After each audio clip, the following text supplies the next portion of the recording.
You're listening to the Life Purpose Advisor Podcast, episode 48. I don't want to be somnambulant through my existence. I think it's far too precious and it's too interesting. So I think it was more of being in a cultural deprivation zone, or at least an adventure deprivation zone. You're listening to the Life Purpose Advisor Podcast. Life purpose, spirituality, higher calling, personal growth, meaningful life. We ask the deep questions about living a balanced life of meaning, purpose, and joy. Passion, know thyself, be mindful, spiritual practice, aha moments, life lessons, balance. It is time to welcome your host, Angie Swartz. My guest today is Dr. Jeff Salz. You can find all the books, websites, tools that we might reference today at lifepurposeadvisor.com/48. That's www.lifepurposeadvisor.com/48. Before we get started today, I want to take a moment to send a big thank you to Mark Crossling in Australia. Mark left a 5-star rating and review for this show on iTunes, and I do appreciate his feedback. Thank you so much, Mark. The Life Purpose Advisor podcast is listened to in over 160 countries. And for all of those of you listening in the U.S. and in other countries, I'd love to hear from you. So please send me an email at Angie@lifepurposeadvisor.com. Tell me what you think of the show, who you'd like to hear, any feedback that you have. I look forward to hearing from you. And now let's get to the fun stuff. Looking forward to talking with Dr. Jeff Salz today. Dr. Jeff Salz has been called America's leading anthropologist adventurer. He is an author, actor, playwright, and business guru who is equally at home sharing stories with gauchos around a campfire in Patagonia, leading C-suite executives around a boardroom table in Silicon Valley, or coaching young speakers on a stage in his hometown of Encinitas, California. Dr. Salz is a member of the prestigious National Speaker Association Hall of Fame. Hello, Jeff. How are you today? I am fantastic, Angie. How are you doing? I'm great. I'm really interested to hear with all this exciting work that you do. Tell me, let's just get right at it. What is your life purpose? My life purpose, well, we have gotten right to it. It seems my life purpose is helping others live more adventurous, joyful lives on the planet and perhaps helping the planet sustain those people for a longer period of time. And you have a lot of diverse things in your bio. How did you get that title of America's leading anthropologist and adventurer? Well, I think that I've done it over time with the History Channel, the Discovery Network, the Travel Channel. I've written a book that was very well received, and I've been speaking professionally to corporations and organizations for about 25 years. So, I mean, I'm not the world's most renowned adventurer or anthropologist, but there aren't that many adventure anthropologists. It's a fairly limited niche. I think I'm competing with nobody else. That's probably how I got it. What kinds of adventuring have you done when you were working in all those different capacities? Well, have you climbed to Mount Everest, been to the top of some mountains? Yeah, I've done a lot of first ascents all over the world in the Himalayas. Named a big mountain there after my 9-year-old daughter because I missed her birthday. I've done first ascents in Patagonia. I started climbing when I was 19 years of age. And I've just sort of always made my life looking for the mountain ranges that were the least visited. So no, I've never climbed Everest, although I've spent over 10 years exploring remote parts of Nepal and the Indian Himalaya. I shy away from where the treks go, where other people are. That's where the anthropologist comes in. I'm fascinated by individuals who have lived fairly reclusive lives in societies that have been kind of removed from the mainstream. I think there's great repositories of wisdom remaining where the average doesn't get to go. Right. So let's talk about that a little more. So the 10 years that you spent in that area, what were you spending your time doing? Like living with the natives, what were you doing? Well, in those 10 years I was in the Himalayas, I had a little trekking company. So I was taking people to the air. I was kind of ruining the very thing, that's the irony, that I loved, which is unspoiled wilderness and visiting relatively unvisited populations. So that was my lifestyle. I'd like to think we did it sensitively, that we helped create the idea of ecotourism and culturally sensitive tourism. But those were the 10 years that I made my living entirely as a trek guide, and and they were I'd like to think kind of remarkable treks. We incorporated ritual and spirituality and self-discovery, as well as discovering remote and remarkable parts of the Himalayas. And was there a richness to getting to know the local culture? How did you learn and grow personally by doing that kind of work? Yeah, well, twofold. I really do believe that when you're helping others to experience something you love, there's probably no greater thrill for me, and I extrapolate probably for many of us, than sharing the thing that we really, really love with the people that we care about. So these weren't really so much commercial treks as friends that I met and I drew together. So there was that element of just sharing something powerful and forceful and deep with people I cared about. But then, of course, we weren't going to Orlando. We weren't going to Epcot. We were really traveling through remote wilderness and spending time with Buddhist Himalayans. So it was the Sherpas of the Everest region, and then a lot of Tibetan regions like Dolpo, where we had direct encounters with Tibetan refugees. We're living as they lived for centuries, deeply, deeply involved with traditional Buddhism. And although I don't claim to be a Buddhist, I can say that my life was altered and profoundly affected by my experience with these traditional Buddhist people. Right. And can you tell us a little bit about how was your life altered and how are you changed today because of it? What do you still adopt in your daily life that you brought back from there? Good questions. I'd have to say that before I even learned about Buddhism, I met these people who had escaped genocide at the hands of the Chinese army and traversed the highest, coldest mountains on the planet, losing family members, losing limbs along the way. And yet when we came to know them at the other end of their journey, they were still smiling. There was a joy that they possessed that even we who had lived very entitled lives did not seem to know. And I think the lesson I learned is that we don't have to depend upon circumstances to derive our happiness. That who we are and our love and appreciation for life comes from something other than our good or bad fortune. It has never ceased to inspire me. So I'm interested to know at what age you started to know that this kind of adventure anthropology life was in your bones. Well, I'm from New Jersey originally, and I think New Jersey is antithetical to any real kind of adventuring. But early on, I would go to New York City, which is a little more exciting, and spend nights sleeping in Central Park or Grand Central Station, being roused by the local police. And I was just a suburban middle-class kid, but I knew I wanted something more and different. And then sometime around that age, I went out west for the first time and spent time in the canyons and on the Native American reservations. And I realized there was a much more expansive world, not just geographically, but intellectually and spiritually, than I ever got living in the suburbs of New Jersey. So I would say probably by 13 or 14, 15, I already knew that my life would be spent in the wilderness and in unique cultures. And then by the age of 17, I was traveling around the world by myself on an exploratory mission to see what really lay out there. Mm-hmm. And was there anyone in your family that was a big traveler or that led you to that lifestyle, or something from within, from you? Yeah, it was, I think there is an adventure gene that sometimes lies dormant for a generation or two. No one in my immediate family, whoever came over from Eastern Europe 3 generations back probably had that sense, although they may have been motivated by economics. But no, our family was intellectually curious, but not physically adventurous. So big difference. And you're kind of a mixture of both of those things, right? Yeah, I'm intellectually curious, adventuresome, and also, I've been told, a real curiosity.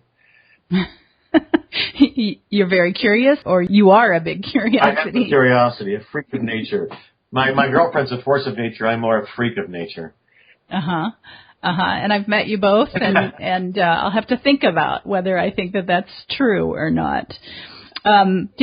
Were there any things that happened to you when you were younger? Anything that caused you to have aha moments that said, I'm out of here, I'm traveling, I'm going to go see the world? I think just the opposite. The fact that nothing ever happened for the first 16 years of my life living in New Jersey. I do think what I became aware of, I would see the people going to the train station in Orange and taking the train to New York City and coming back again in their little suits.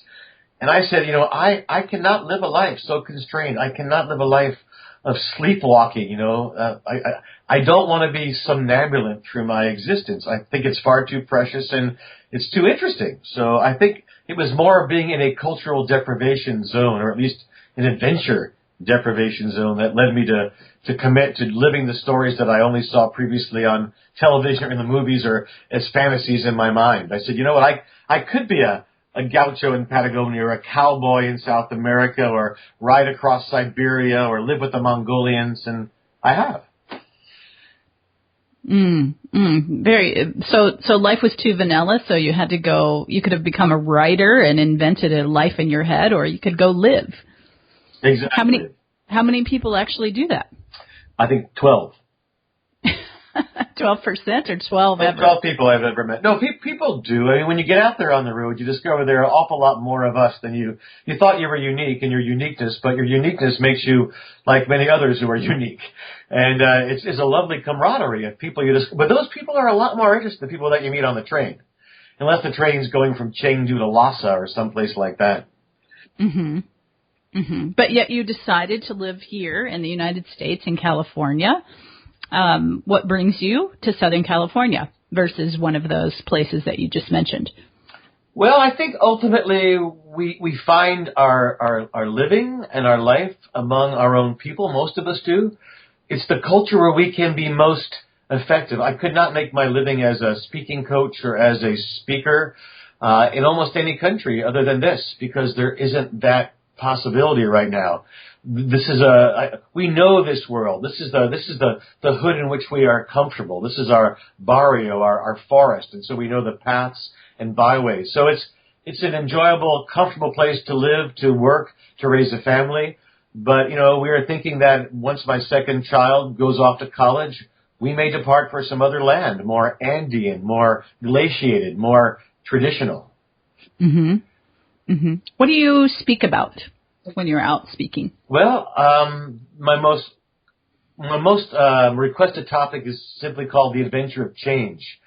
And what I posit in that talk, and this is for corporate America by and large, is that in the past it was only certain individuals like myself who kind of had this adventure gene, who sought untoward environments and adversity and untrammeled wilderness to kind of measure themselves and to feel more alive. But that we do indeed live in a time of really unprecedented change. And so just to be successful in this world that we inhabit, even if we're staying at home, we have to have some of those survival skills that really once belonged only to the adventurer. So I try and transfer some of the things I've learned through all my various exploits for people who are facing a more traditional life, because nothing is traditional when the environment starts cascading in upon you and all bets are off. So it's really how to transfer the things that make us successful in a wild, unknown environment into everyday life, which I believe is becoming more unknowable every day. And what do you think those corporate audiences take away from listening to you? Do they schedule a sabbatical? Do they go back and look at the change management systems that they have going on differently? Or? Well, there's in every talk there's a number of takeaways. If they schedule a sabbatical, I probably won't get rehired by that company.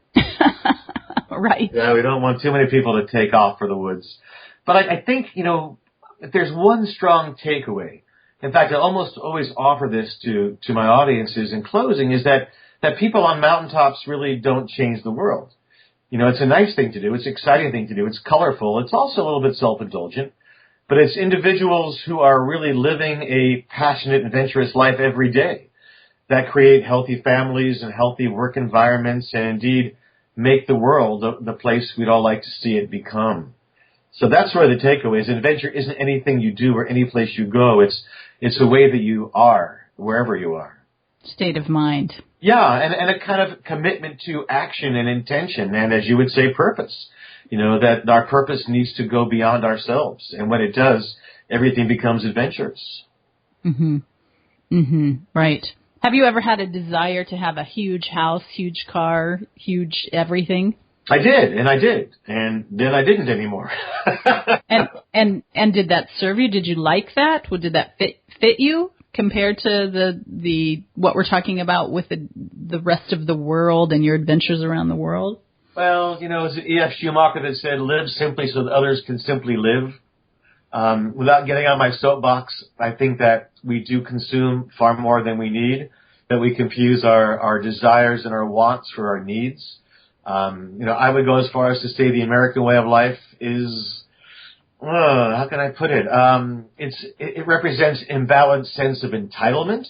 And I'm not saying that we should guiltily give up our possessions and wear sackcloth and join monasteries, but that so very often happiness is really tied more to simplicity than complexity, and that simply living simply can probably do more for our inner joy, our sense of inner health and vitality than possessing. We had a navigator in a 4-story house and all that. It just didn't work after a while. In fact, a lot of things conspired for our lives to change. And I do find that, I often pine for the day I just lived in a tent and I had a cup full of prunes and a bottle of glacier water and said, that's enough for today. Right. So I want to dive into that a little bit. What you said, things conspired to influence you to change. And will you talk a little bit about what those things were? Because I think there's other people out there that might benefit from knowing that these things are happening in their lives, and they might be confused about why they're showing up. Well, I'll be very honest here.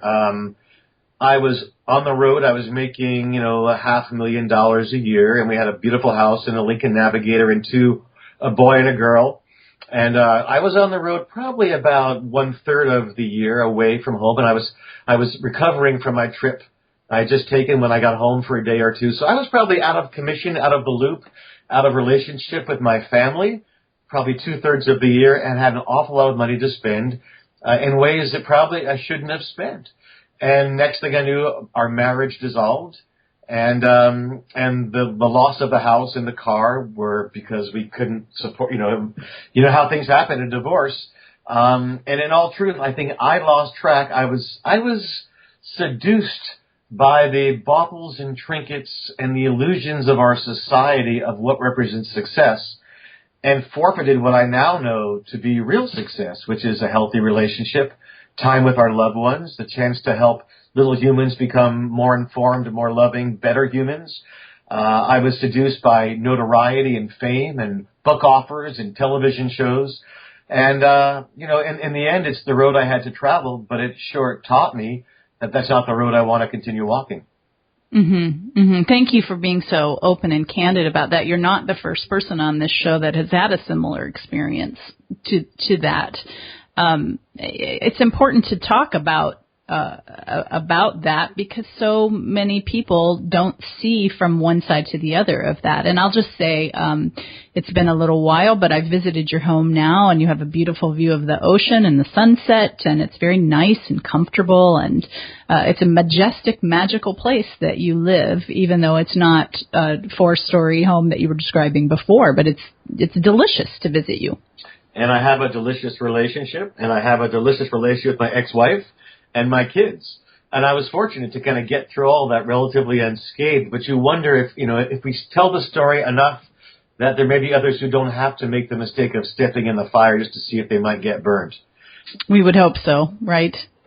I know we all have our own paths, but we would hope that maybe we can remove a little of the question so that it's easier to move forward through those things. Yeah. It can be quite painful, right? It's painful, but as long as no one's hurt, it's educative, informative, and formational. So I think even my ex-wife and I, she's a psychotherapist, and I'm a psychotherapist, but we agree that, if anybody couldn't, as a friend of mine said, we had a marvelous marriage and a quite fine, adequate divorce. I mean, even divorce can be conscious.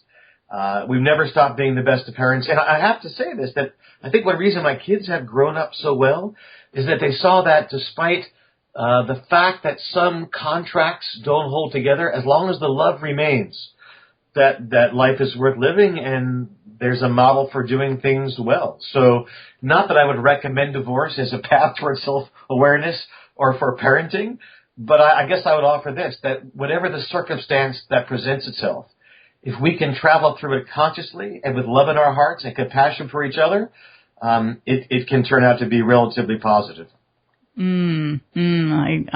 That's a beautiful way to say it, and I couldn't agree more. It's something that I wake up every day and remind myself that I'm walking that path as well.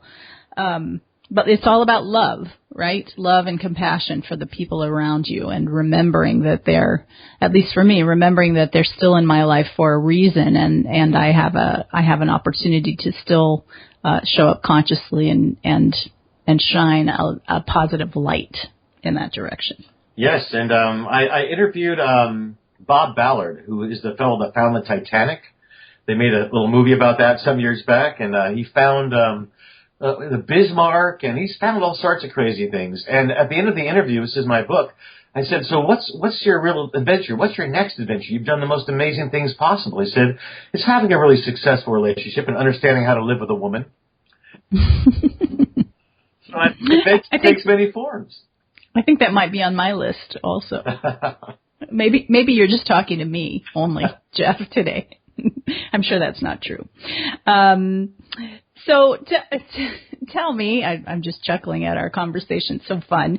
Tell me what your spiritual beliefs are. Well, I would say that if you put Jesus and Jehovah and Buddha on a list, I would say I believe in Allah. All of the above. Get it? Great. Get it? There's a little joke there. I get it. Yeah. I got it. Yeah, I mean, I think there's one perennial philosophy. There's one core, which the Sufis would talk about as being the center tenet of all religions. It has to do with belief in some form of supreme being, some form of beneficent universe, and that our actions, call it karma, call it whatever you like. I think there's really only one religion. It's like Little League teams. We have different uniforms, but we're really playing the same game. So my religion is that which unifies us around a belief in humanity, common good. I would say I'm a bit of a mystic, where I believe that the things of the planet are really marvelous. But as I said, they're kind of baubles, that we're in some sort of magical schoolhouse that delights in teaching us hard lessons, easy lessons. But I'm informed by the compassion of Jesus and Buddha. I'm informed by the spirit of inquiry and generosity that informs Judaism. I'm inspired by the tenet of Islamic faith, that the most important thing is to show kindness to the stranger. So all these great teachings of the great religions they're really not antithetical once you look into them. And they form sort of the great, as I say, perennial philosophy or wisdom that I subscribe to. Very nice. Have you ever written anything about all those topics? Or that one topic, I should say. I've never actually written about it. I do speak about it. Every talk I give, I end with I show Albert Schweitzer, who represents to me one of the highest. He was, of course, the Christian German missionary who talked about service. I talk about teachings of the Buddha. I talk about Islam. So every time I give a talk, I try to remind people, especially these days, around the issue of Islam, that except for the fundamentalists who delight in disagreeing about everything, the vast majority of us agree about everything, and that's essential to realize. Thank you for that. It's hard to move on from such a big statement, because it's earth changing that we all agree. 80-20 rule, right? If 80% of us agree on the same thing. Yeah, and I'd be curious to know the numbers, but if you just take out the fundamentalists, and there are fundamentalist Jews that are as hateful as fundamentalist Islamic people, and if you name it, there's even fundamentalist, wallpapers, I suppose. It's just every time they get stuck in that sense that we're right and others are wrong, we do a great injustice to ourselves and the world. But if you take out that chunk of the population, I think you still got a large majority who simply want to raise their children, learn from one another, and live good lives, supporting those that we encounter. Cheers to that, for sure. For sure. Tell me about your daily practice. Do you have any daily practices? You mentioned before that you had a good Buddhist influence from your time in Nepal, in that area. I wish I could say other. When I was living up in the mountains, my daily practice was mountain climbing every day. I'd climb a sheer rock face and embrace the rock and life and death. But now that I live in civilization and I don't surf in Southern California, I go to the gym. That's probably my only real ritual. And I usually watch Game of Thrones on my iPad. But other than that, I think every day, and this may sound trite and probably is and cliche, but every day is my practice. Every day, if I can be a little more compassionate to those around us, a little less judgmental, a little less more accepting of my own behavior with an intention to do better and live a little bit more, what's the word I'm looking for, impeccably. If I can do all those things, there's plenty of opportunity to practice our spirituality every day, every moment in life. I don't take time apart as much as I ought to. I did study shamanism in Peru, and I do believe there are ways, from my experience, that we can practice some shamanic, rituals that are very, they're not like in any way involving blood-curdling sacrifices of llamas or anything like that, but manipulating some elements in a powerfully, passionately reverent way that may actually affect the outcome of situations. And so when I need something, I will light my candles at 4 o'clock in the morning and manipulate a few staffs and swords and bones and pictures and pray to the spirits that I get my way. But it may just be a big, I think it's more like a steering wheel in the back seat of the car that your parents used to drive when you were a kid. And you have the impression you're making a difference because you have the steering wheel firmly in your hand. But really, where you're going is not up to you. Mm-hmm. Mm-hmm. And what might you say you might do that exercise to get your way. What might you be yearning for or trying to achieve? Well, I don't aspire to, and I don't mean to be self-righteous here, but I really don't aspire to have any more than I need. So I pretty much just sort of petition the universe, the powers that be, to allow me to have what I need to be graceful and generous in this life. And of course, for the benefit and the health of all sentient beings. I mean, I learned that with the Bonpo practitioners of northern Nepal, that every prayer, every petition to the spirits has to be accompanied by a petition for the benefit of all sentient beings, not just oneself. Okay. Thank you. Thank you very much. And I know, just continuing to talk about practice, I think that from my observations, you still do spend a fair amount of time in nature. One of my favorite places, close to San Diego, a couple of hours from San Diego, Idlewild, California. You still spend some time there, I think. I do indeed, whenever I can. Yeah, beautiful place there. What attracts you to the mountainous, woody area of Idlewild? Well, a couple of things. I would say they both have to do with time and humanity and our genetics. That we have spent 99 times longer as hunters and gatherers than we have as city people. So although I spend too much of my time sitting at my desk in this strange position where my knees are bent at a 45-degree angle and I'm staring at a computer screen, and I know every minute I do that is sapping life force from my body, I have to do that. So when I get back into nature, I'm wandering, I'm rambling, I'm scrambling, I'm breathing, as my body was really meant to do, as my mind and spirit were meant to do. So it's like this world I live in is like a cheap suit, and I have to just strip it off every once in a while and run unencumbered through the symbolic savannas, that we all inhabited for most of our time as humans. So that's a part of it. It's going back to who I really am, who we all really are. And then I think even on a deeper level is that even before we were humans, every part of us resonates with all of nature. I fully believe that we suffer from kind of an NDD, nature deficit disorder. I just made that up, but I'm sure I'm not the first to make it up. Mm-hmm. I agree. We don't even know. We experience the symptoms. We're short-tempered. We're depressed. We are short, attention spans are diminished. Whatever it might be, all these things I think are the effects of not spending enough time in the environment in which we were born, not spending enough time in the womb and cradle that we came from. I mean, we're adults, we're organisms that have left the beginnings of our lives, but I think that's the world that it's like two tuning forks. You put one next to the other, and the one that wasn't resonating will resonate like the first one does. So I think if we sit in front of a cathode ray tube, we'll begin generating, and reverberating kind of like some sort of strange techno vibration. But we're in trees and rivers, and we're holding onto the rocks, and the wind is blowing through us. We really become like those elements. It's not just poetic. We actually become more like the natural forces that gave birth to us. And that's a very restful and restorative place to be.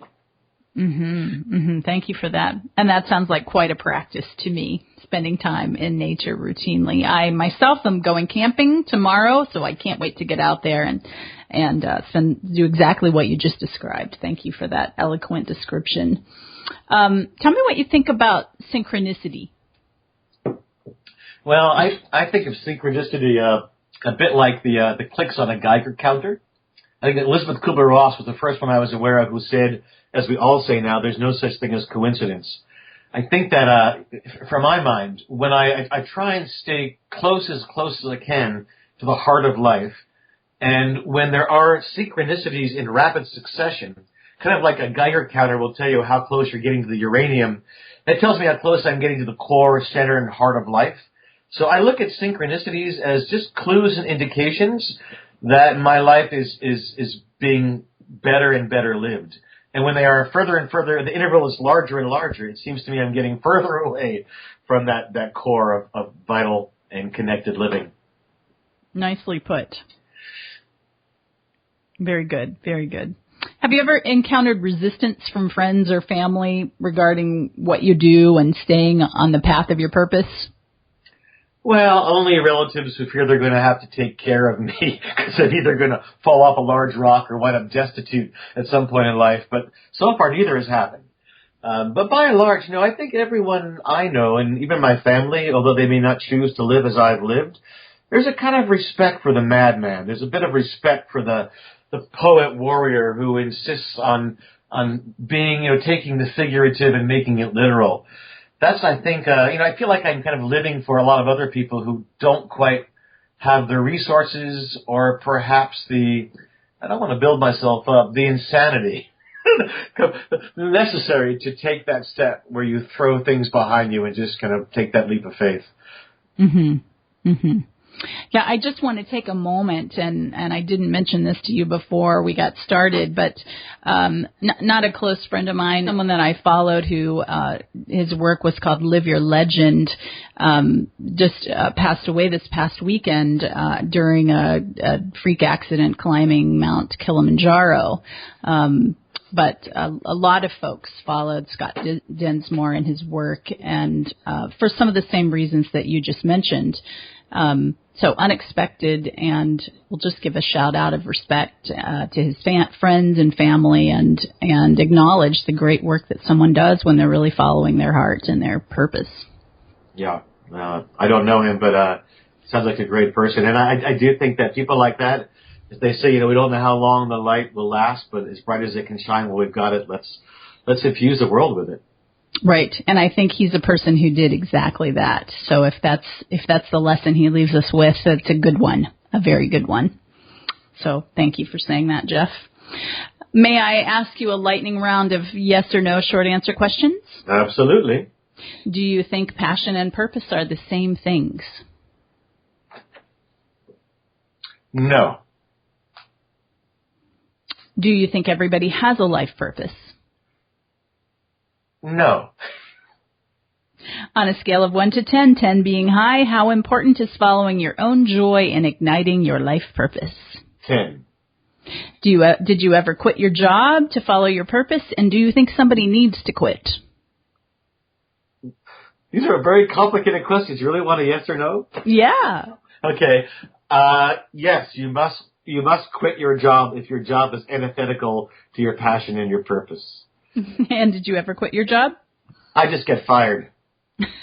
Why do you get fired? Because I become a really rascally. I've never really had a job, for one thing. I had one job, and I was fired at the university where I was teaching, not for what I did, but for what they were afraid I might do. Nice. I guess that was not the right environment for you. What brings you great, great joy? Wild nature, my wild girlfriend, and I guess anything wild, really. Okay. If you unexpectedly amassed a good-sized fortune, what would you do differently? I would pay my bills. Other than that, not a damn thing. I live a life, and I'm going to answer this with a few more words than you perhaps would like. I live a life as if I had a bunch of money, although I don't. So if I had a bunch of money, I wouldn't live any differently, except I would pay my bills. Got it. And we'll just give I pay my bills. I'm not behind anything right now, but I would diminish somewhat that little level, that cushion. I would increase the cushion of comfort, and then I would be as generous as I could to all those around me. Because the only reason to have money is to help others live as gracious a life as they can. Great. Thank you for that. And because you've mentioned her a few times, we'll just give a little hello shout out to Lisa so she knows that we acknowledge her when she's listening, which is your lovely girlfriend.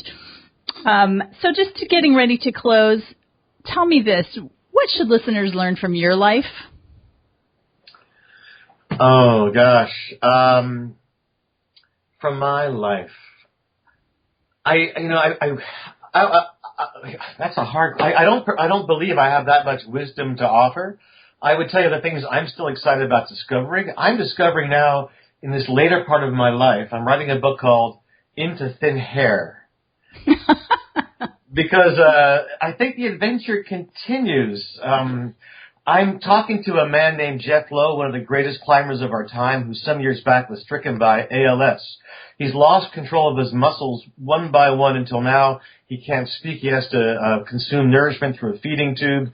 And he's still living an adventurous life. Every single day he's trying to add to the world's knowledge and goodness and maintain relationships and take that next step, wherever it might be. He wants to enter the world he wants to pass out of this world with as adventurous an attitude as he possibly can. So I guess I would just offer this, that it's essential, as far as I can tell, to live a life of passion and purpose. I don't think they're the same. And to insist that everything is adventurous, which means it's enlivening and involves risk and opens our heart and mind to new possibilities. And if you hear this excited edge in my voice, it's because I get to do this podcast with you, Angie.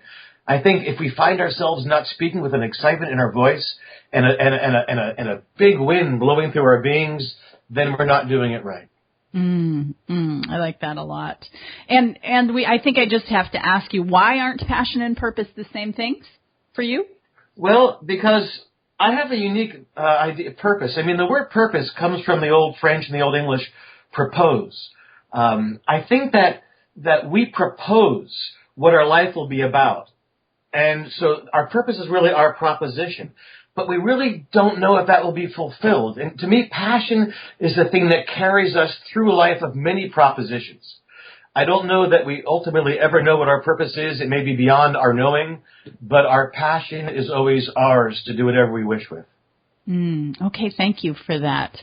So before we close, let's tell everybody how they can find you and tell us the name of your books or your Into Thin Hair. Let me just say before you start answering that question, for those of you who haven't read Into Thin Air, which is a book by John Krakauer, one of my favorite books about climbing a climb to Mount Everest, I assume your book is a play off of that title, Into Thin Hair, right? Yes. And so don't get those two confused. Into Thin Air is an excellent book, but read that and then be on the lookout for Jeff's next book, Into Thin Hair. And what else could we read that you already have out there? The Way of Adventure is out there currently, and it's how to transform your life and work with spirit and vision. Very nice. And do you have a website? Yeah, you can just go to drjeffsalz.com. You'll find me there, jumping and shouting and railing against injustice in favor of adventure. And, if you want to what I'm doing now mostly is I'm doing the speaker coaching. I have a program called Courageous Speaking. And the aforementioned Lisa Jaffe and I take a weekend and we teach people how to create stories, discover their stories, tell stories, and then we take a day, we put you on stage and we teach you how to tell that story from the stage. So it's for anyone that wants to either overcome their fear of public speaking or just kind of put themselves as the hero in their own story. And it's amazing how your life changes once you do that. We have some amazing opportunity to work with story. I love storytelling, and I hope folks will, I assume you can find that on your website and find more information. And if you don't live here in Southern California, this is a great reason to visit because it's beautiful here, and we're moving into a great season for Southern California. When it gets cold where everybody else is, it gets very mild and really lovely here. So do you have another workshop coming up or? Yep, we do. We have one coming up next weekend. We have one place available. That's the 26th, 27th of this September, if this comes out in time.